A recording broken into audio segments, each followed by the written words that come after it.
If your child is hitting a complete wall with long division, then stop giving them more practice papers. They know their times tables, they know the steps, but the moment a multi-step division question appears, they freeze. They get tearful, you get frustrated, and your first instinct is to think, we just need to practice long division more.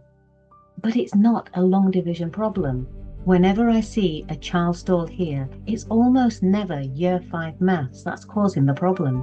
I'm Sabina Bashir, teacher of 30 years, making primary school simple for parents.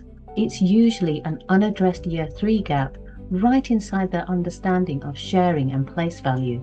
When you drill more Year 5 papers on top of a Year 3 shaky foundation, you're not building confidence. You're just putting more weight on a shelf that was never secure enough to begin with.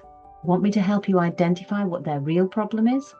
I have a free maths checklist that can actually help you.